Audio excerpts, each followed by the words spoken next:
Welcome to my YouTube channel, Empowering Women in Midlife. I'm Elen Stellian, the Midlife Mentor and your host. Now, if you don't want to miss out on any of my new videos, please click the subscribe button and don't forget to hit the bell so you're sure to be notified when new videos are released. Today, I'd like to share a discussion I moderated on the Rebel platform with two memoir authors, Gretchen Sherrington and Linda Murphy. The topic was family secrets and dysfunction, themes that feature prominently in both their books. Now, if you want to learn about growing up with powerful, charismatic fathers and the difficult process of healing from painful family legacies, you'll want to tune into this conversation. So Gretchen Sherrington's memoir, Poetic License, profiles her Pulitzer Prize-winning father, poet Richard Eberhardt, and literary icons like Robert Frost and Allen Ginsberg. First runner-up in memoir for the prestigious Eric Hoffer Award, among others. She's also a Pushcart nominee. Her second memoir about her paternal grandfather will be out in June of next year. Gretchen spent 40 years consulting with hundreds of CEOs around the world, helping them build companies where both business and people could thrive. She lives in Portland, Maine, and has traveled extensively on 5 continents. Her passion is being anywhere outdoors and supporting women in claiming their innate power. And then Linda Murphy Marshall's memoir, Ivy Lodge, a memoir of translation and discovery, was published in July of 2022, receiving a starred Kirkus review. She has a PhD, MA, and an MFA. Her essays and stories have appeared in dozens of publications. She has worked with over 15 languages, making over a dozen work trips to the continent of Africa, most of them under highly dangerous conditions. In addition, she's a trustee for the National Museum of Language and a docent at the Library of Congress. Her second memoir, Through the Window of Languages, a memoir which deals with her numerous work assignments in Southern Africa, comes out in 2024. And you can learn more about Linda and about Gretchen on their websites. Now, these two accomplished women have written with candor about their challenging upbringings, and we are so glad that you're here with us this evening to join the conversation. So to get us started, I would love for each of our authors to give us a bit more of your backstory and how you came to write your memoirs. And why don't we get started with Gretchen? Okay, thank you, Ellen. And this is my book, Poetic License, and if you can see it, this is my father here, and this is me at 3 years old.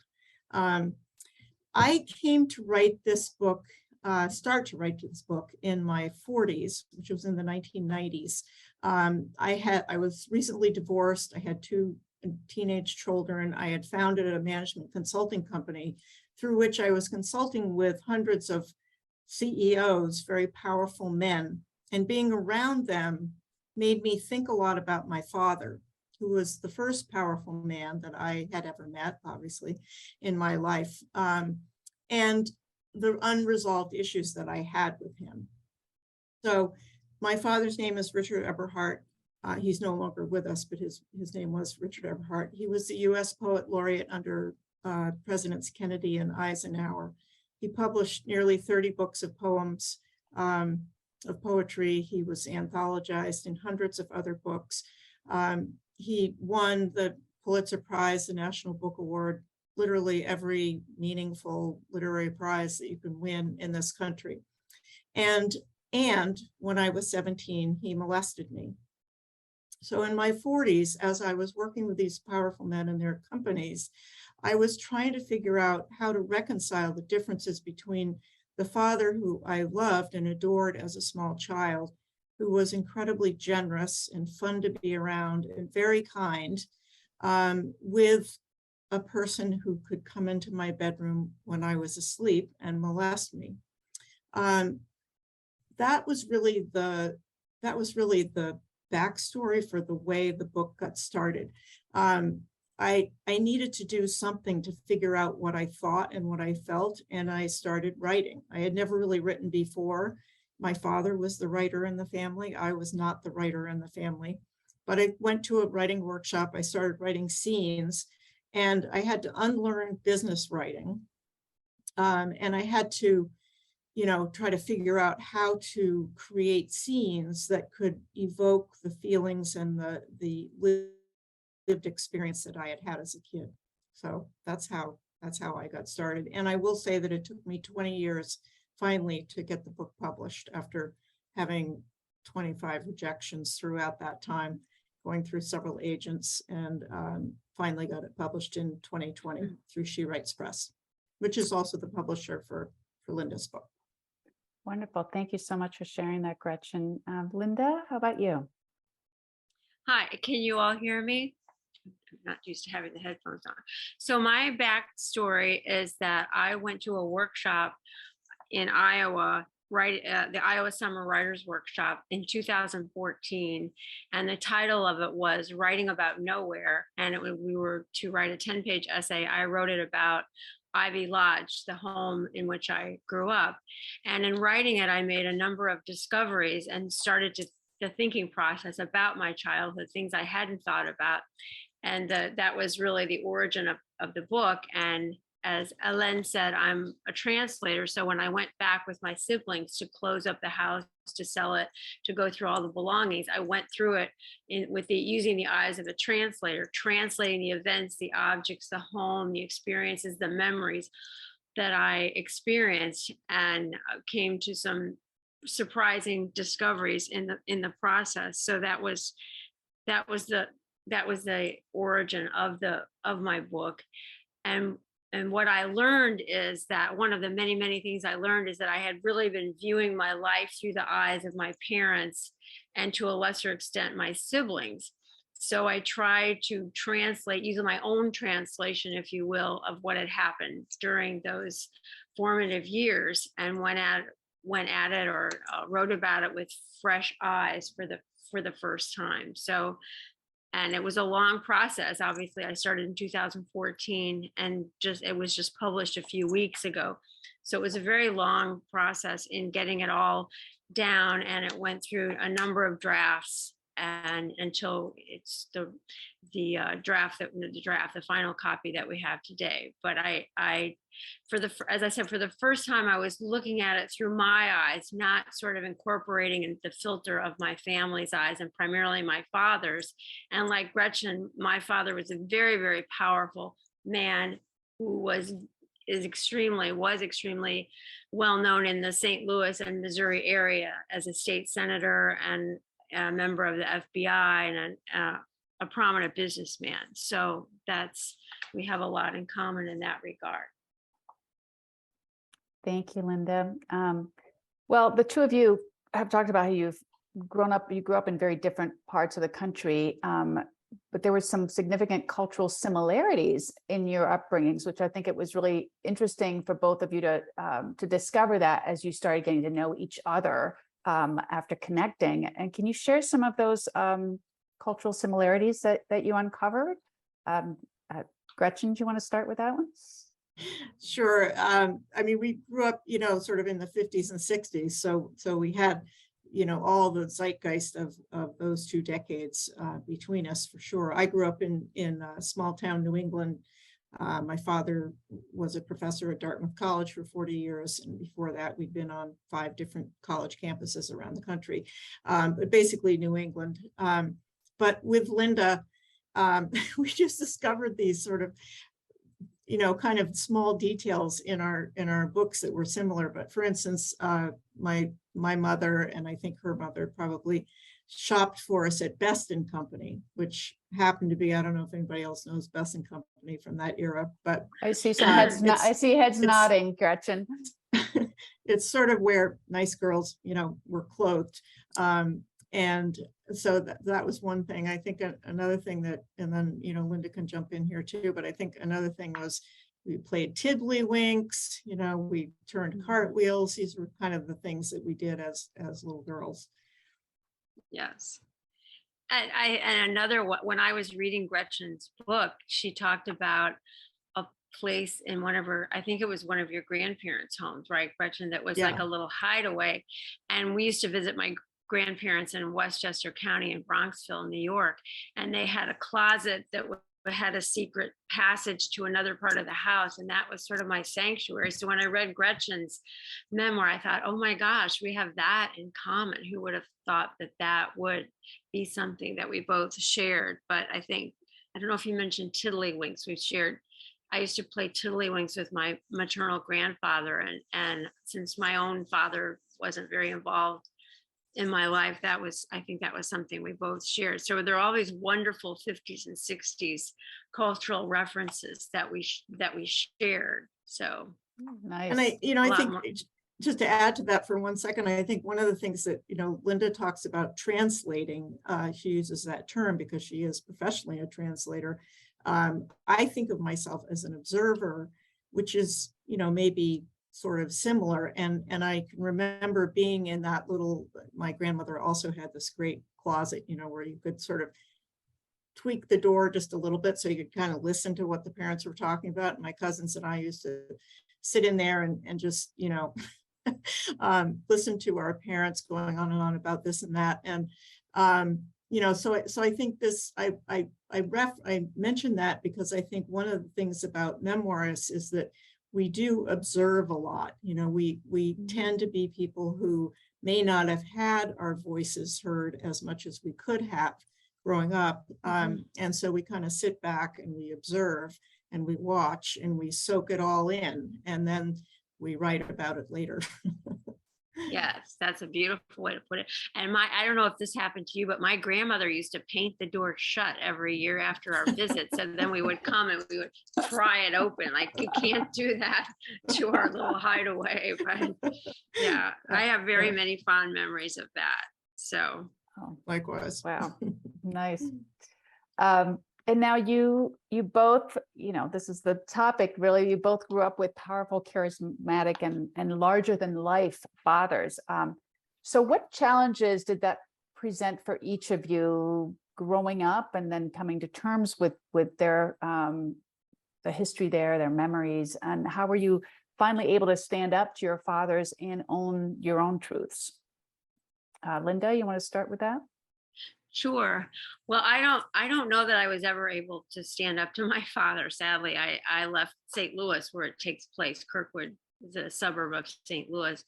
I guess I stood up to him by leaving, but he was a very, very powerful patriarchal figure, and I had a hard time being heard and seen and so forth because of that. And ironically, I think my father and I were probably closer than my other three siblings and my father were. So that was sort of a frustration because I was, wait, we're alike. You and I should be alike. I mean, we should have a great relationship.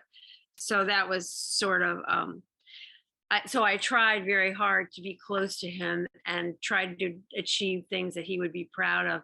And I think in the later year, maybe the last year of his life, he finally acknowledged, after a number of strokes, sadly, that he was proud of me. But it was a long time coming. So that was a struggle for me because I did see this charismatic, bigger than life, really big name in St. Louis, at least, figure. And I longed to be seen by him. And I really wasn't. And when I was, it really made him angry that I was trying to be up on his level. So I'm not sure I ever conquered that. I just left town.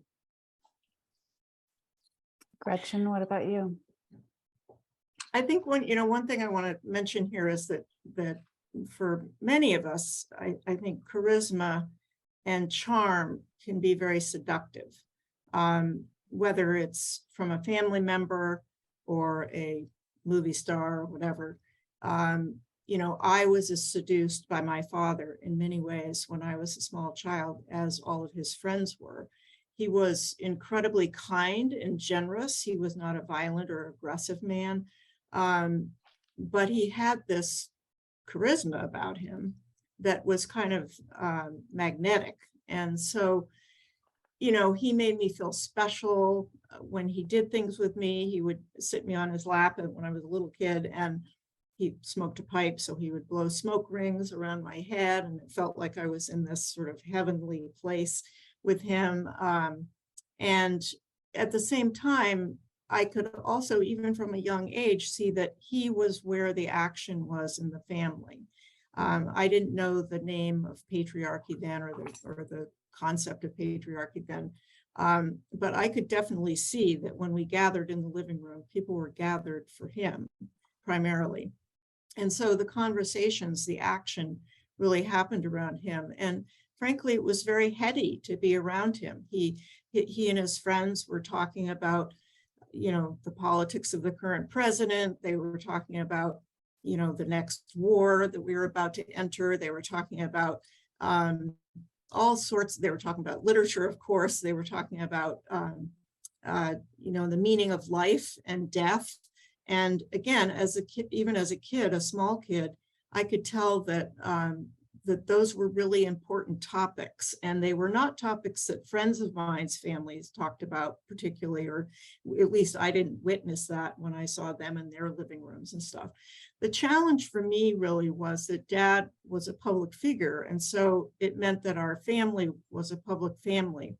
And because of his fame, how could I possibly speak ill of him? How could I possibly, when everybody else adored him, how could I criticize what he did to me? How could I, a non-writer, write about a great writer? How could I even consider that my own story had any value or worth in comparison to his? And, frankly, like most survivors of abuse, I was terrified that I would ruin the family if I spoke up about any of this. Me Too was a motivator at the end of the book. I wrote most of it before Me Too, but it certainly was a motivator for me in the completion of the book. I was invited to speak at an event in on the edge of the Dartmouth College campus, and where my father had taught for so many years. And I was supposed to tell my story for the first time, and I thought there'd be like 10 people would show up, and there were 150. And I was literally quaking in my boots at the podium. But afterwards, I got this standing ovation, and I learned from that the world was not going to fall apart by my telling my story. That really speaks to my hashtag, which is that I do feel like, we need to out these men, as complicated as it is for us as their children in particular. And we need to be able to speak our own truth. And so the fact was that I was no longer willing not to be heard. And so that's my hashtag no longer willing.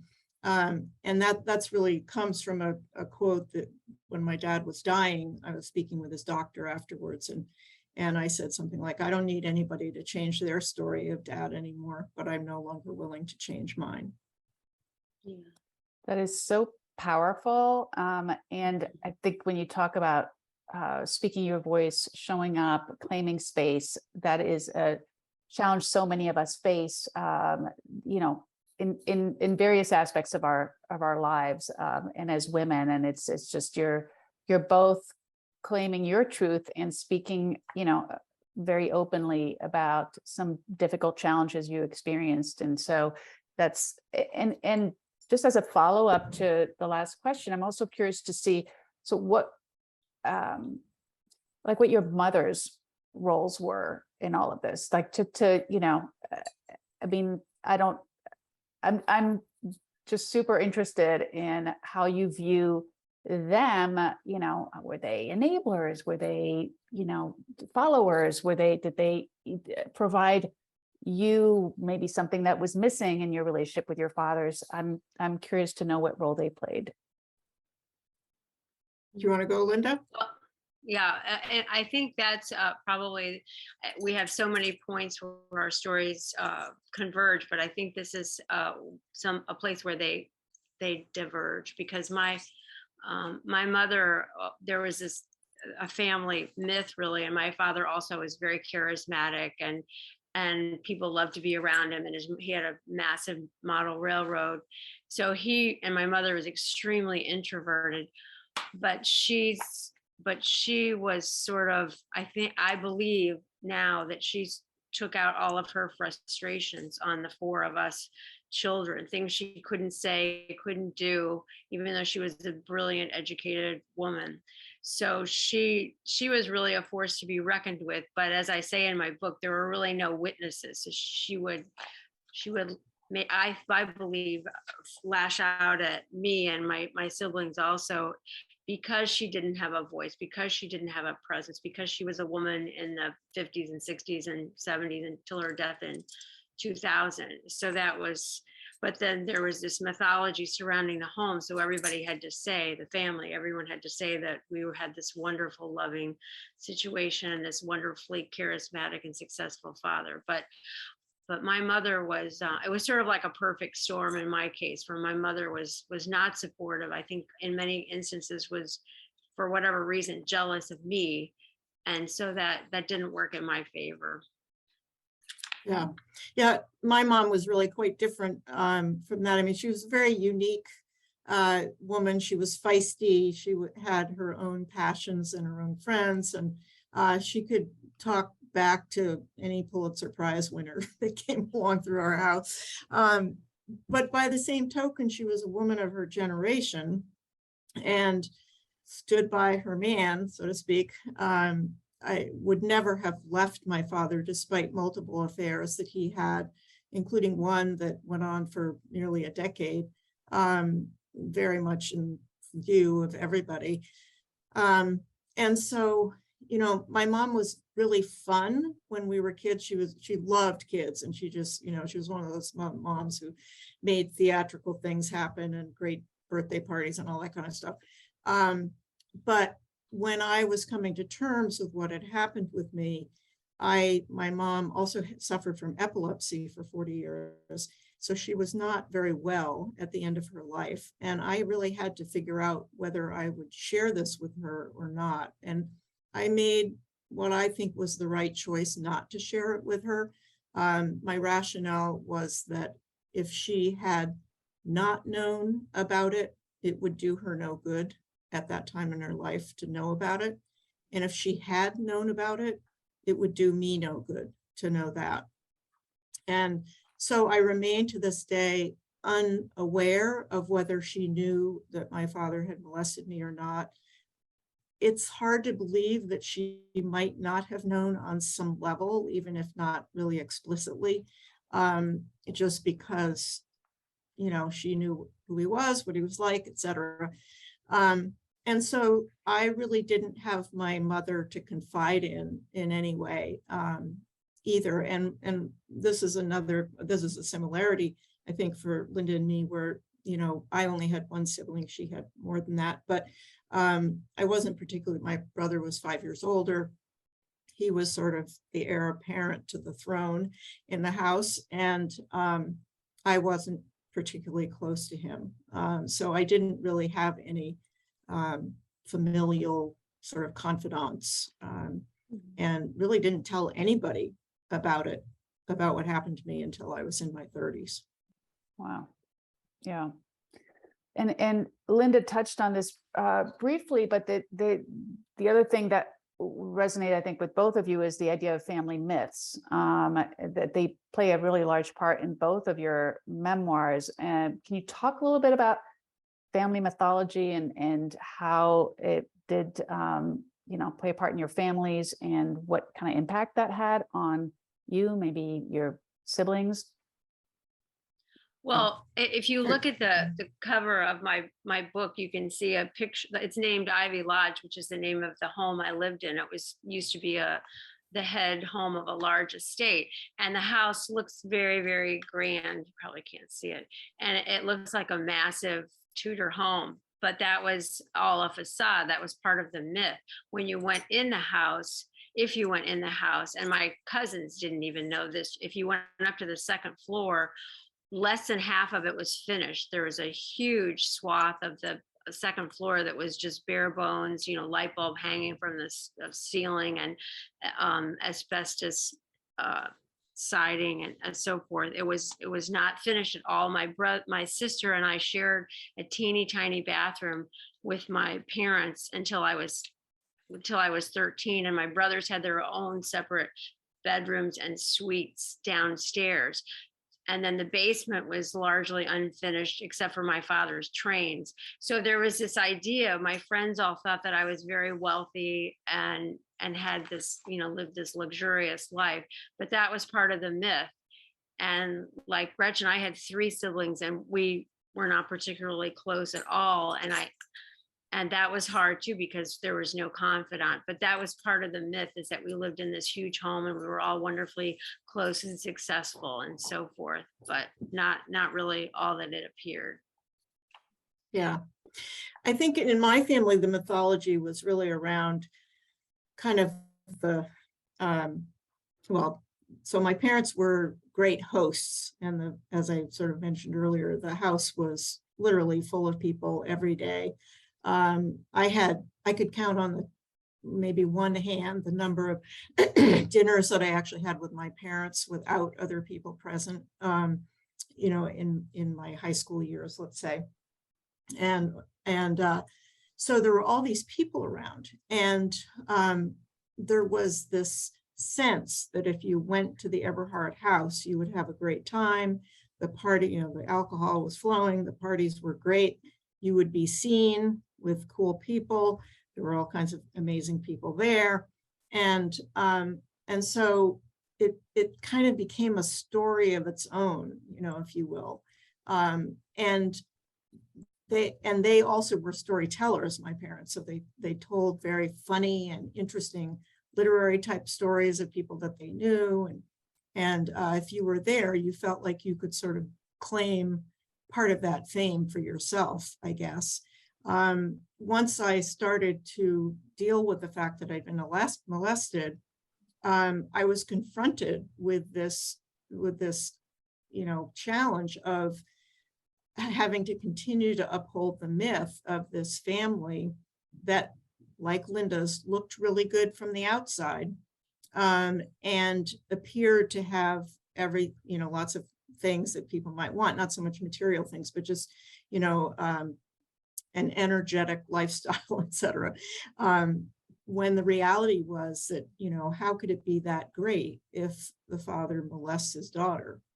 And so that was really became an existential crisis for me, to try to hold on to both the presence that I was supposed to protect of the family. Nobody ever told me to protect it, by the way. I think these things children know when they grow up. No one told me I couldn't say anything bad about my family. No one told me I had to, do certain things. It was actually, if anything, a very progressive kind of freewheeling, neglectful family situation in many ways. But the crisis for me personally was trying to reconcile my own lived experience with this sort of mythological family that in truth I didn't really feel existed. And how could I hold on to those two things? How could I sort of move through those two things and find a place where I felt authentic myself? And there have been years that I sort of upheld the myths, in terms of being, my father lived to be very old, 101. And at the end of his life, my mom had died. And, I would get these calls from the New York Times or the Los Angeles Times, and reporters saying, so and such a poet just died. What would your father have said about him or her? And, I had to kind of ad lib. I knew Dad, and I knew what he thought of those people, and some of them I knew. So I could sort of say the right thing and give these sound bites, but it had nothing to do with me. And anyway, so it was pretty challenging for quite a while until I finally, kind of decided that I would no longer be his surrogate. And that will come out a little bit more in the second book.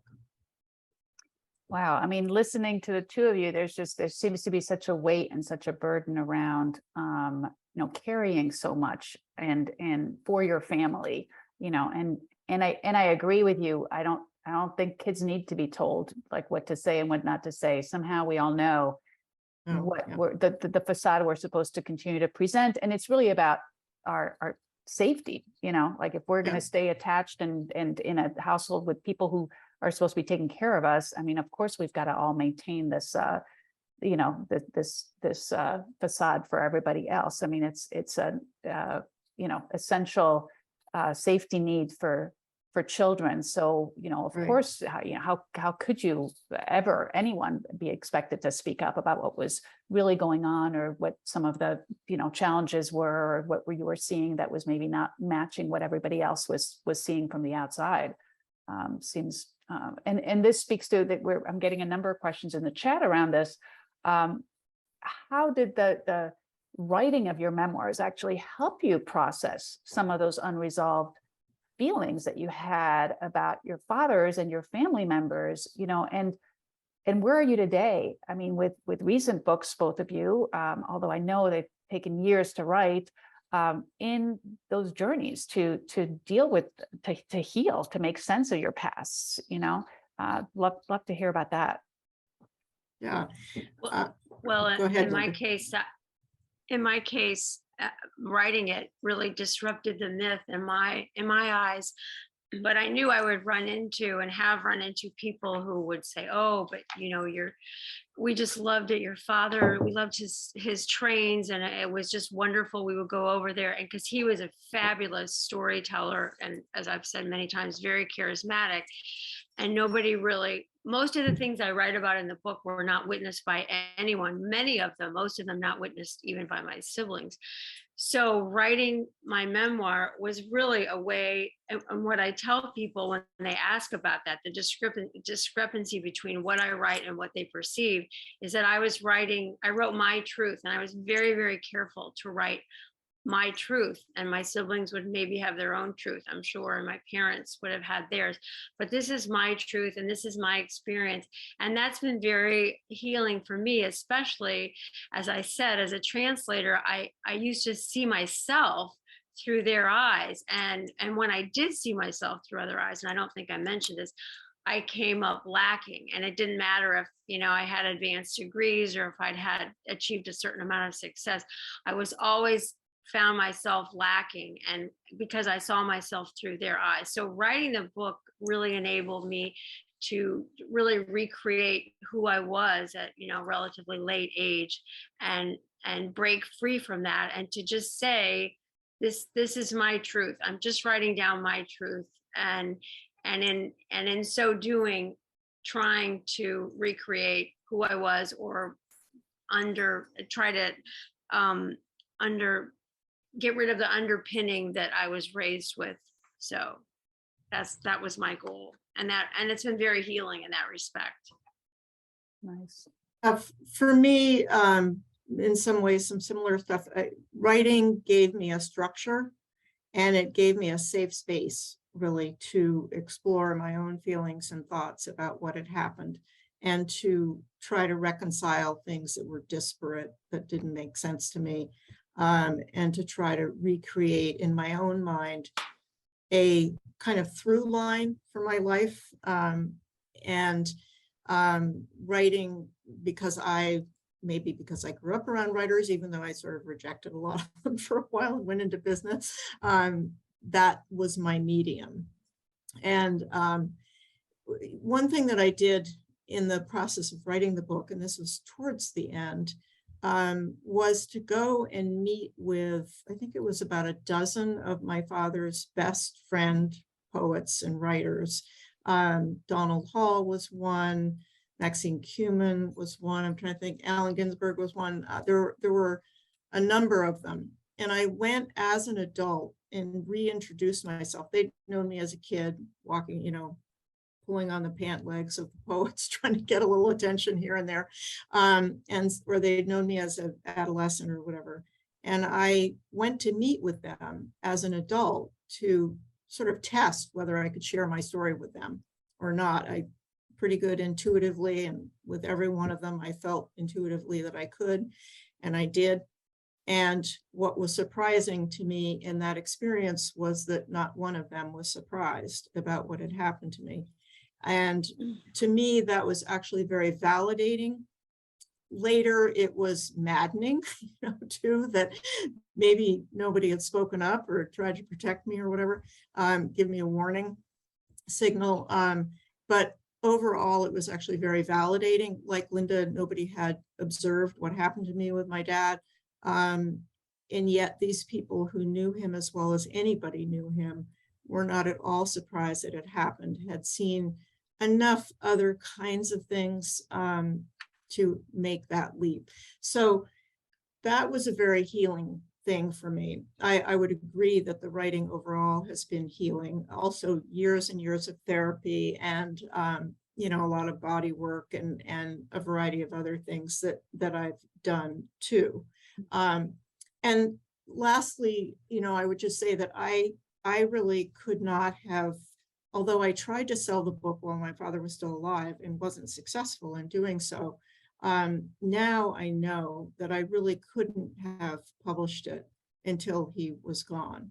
And, you know, I think each of us comes to different places with that. But for me, I just don't think I could have done that.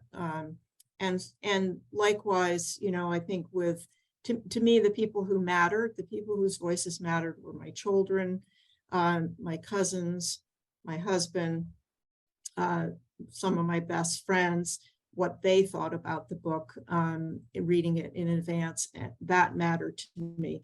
There were some people that didn't matter to me too much, and I wasn't as worried about what their reactions might be. But thankfully for me, with the exception of one person about a year ago, so a year after it was published, who just castigated me for speaking ill at all of my father, it's been a very positive reception.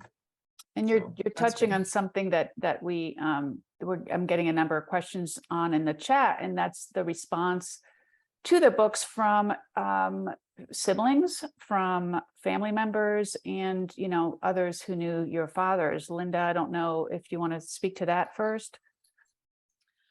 Well, I did not send the book in advance to my brothers. My sister, excuse me, sadly died 11 years ago at a very young age. So, but my brothers, I took the point of view that I was going to write my truth because otherwise it would be diluted with everybody else's. So I know one of my brothers has read it, but I don't know what his reaction was. As I said before, 90% of the things I talk about in the book had no witnesses. They just happened to me. So I'm sure my brothers would be surprised by that.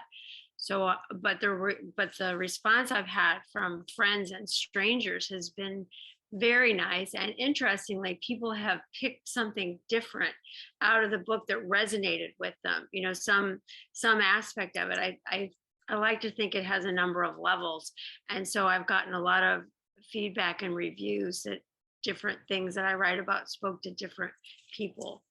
But I had to be prepared for family members to not like it, and had to keep telling myself that it was my truth and stand by that. So I think it's still early because it just came out July 12th. So I don't know what's going to happen in that regard. Right. And you might not for a while. Yes. Totally. But yeah, I really had pretty positive reactions from people. However, I guess the fallout for me, or within this realm that we're talking about, has been to hear a lot of women's stories, and they fell into two categories: women who I don't know, never knew, and didn't know me or my family or anything, but have read the book and have sent me messages about their experiences of their father or their brother or their whatever it is. And women who I didn't know, but who did know my father and also had experiences with him. Those have been harder for me to deal with because they raise every time I get one, and I still get them, every month.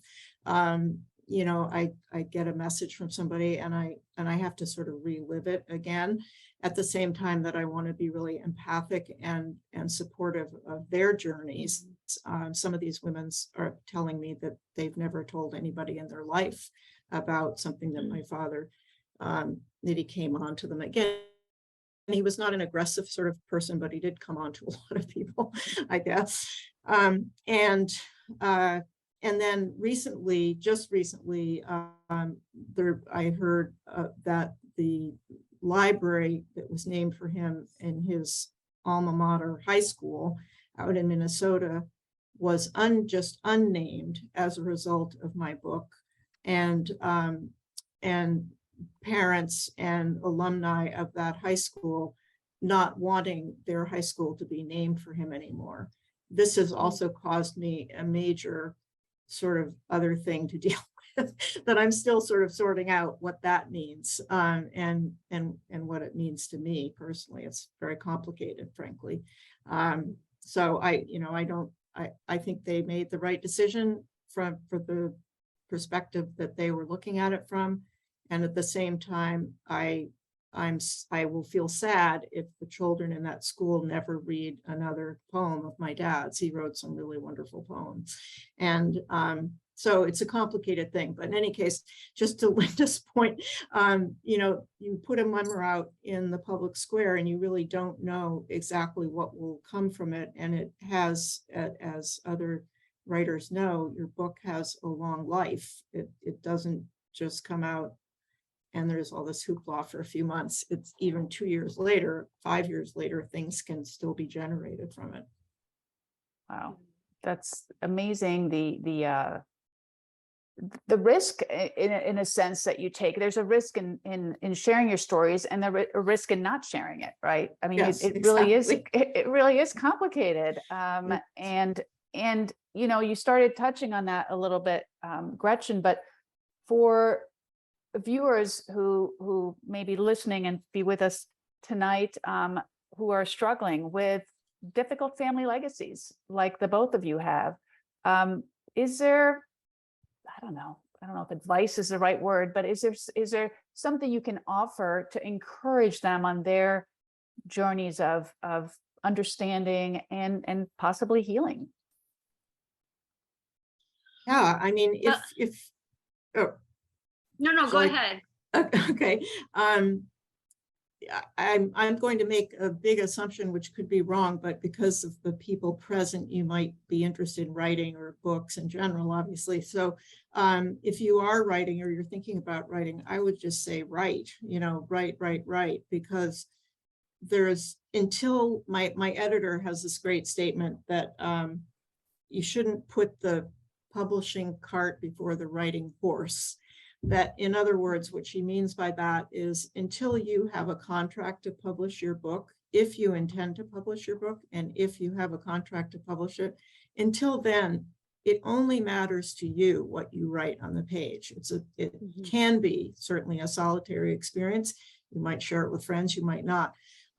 You will have so many critical voices sitting there telling you what you should and shouldn't say and worrying about what your mother might think or your brother or your grandfather or whoever.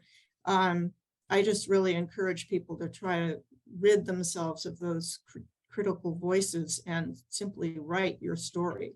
Having said that, and there's this wonderful quote from Anne Lamott, who, if you've read Bird by Bird, is just, a classic memoir book. And she said, and this helped me as I was writing mine, about, you own your story. If they'd wanted to be described more favorably, they should have behaved better. It's a great quote. However, it's simple. It's too simple in a sense, because I think it is incumbent upon each of us to really determine whether or not we want to put this risk out there. There's nothing wrong with writing your memoir and never publishing it. That too can do as much good as it. But I would say, in my case, I don't regret for 1 minute. I'm very proud of the book. I don't regret for a minute that it came out. And overall, I don't regret any of the, if there have been some negative things for me to deal with as a result. Thank you. In my case, since I started it in 2014, and I wrote many drafts of it. I don't even know how many. And the first draft I wrote was, I think it was, my editor said I was very angry, and it was sort of not, I don't want to say one-sided because it's my story. So it is, in a sense, it is one-sided. But I think I mainly vented. And then as I got some time under my belt and I just wrote and wrote and wrote, like Gretchen says, I was able to, I believe, give a more measured story. And I also, in my case, I found an interview that the Missouri Historical Society did of my father in a few years before he died. This was in 96. I didn't even know he'd done it. And this was fascinating because it talked about his life as a child during the Great Depression. And it gave me insights that I hadn't had before. So I feel like I was, because of that and other things, because of the time that passed, and because I just kept writing and writing and writing and writing, I think I was able to give a more balanced version, not version, that's not the right word, but I was able to look at things more clearly. And that's why I don't have any problem if people hate it or love it or whatever. It's my truth. But I think you have to keep on writing and get through the anger or whatever emotions that you have, which isn't to say that they go away, but I think you can couple them with more introspection and more balanced insights. And then you come up with what you're happy with after you've written and sort of vented to yourself and reached a point where, yes, this is really what I want to say. This is my truth.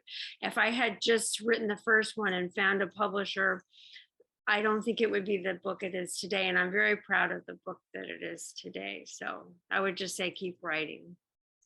I love that. And I, as a life coach, I'll jump in to say, you know, even if you're not writing a memoir per se, or, you know, and as Gretchen said, even if you don't intend to publish, there's been a lot of research done on how the process of writing is so helpful in the process of storytelling and making meaning, you know, helping you understand yourself, why maybe you made the choices you did or didn't make at the time, the situation you were in. And just that writing is such a helpful tool. And I journal a lot, so just it helps me make sense of things. And that's been shown in you know, psychological research that they've done, just how important that is to the process of healing, processing, you know, difficult challenges or decisions that you've made that maybe you regret, or, you know, so there's a lot there, whether you're a writer or not, that just for yourself, a lot of healing that can go along. And of course, I'll give a plug to therapy, because especially if you're dealing with a lot of family issues, therapy is such an important tool, finding the right person to guide you through the difficult work of sometimes, you know, healing from trauma in particular. That was it.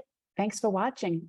If you enjoy these videos, please subscribe to my YouTube channel. Don't forget to hit the bell so you're sure to be notified when new videos are released.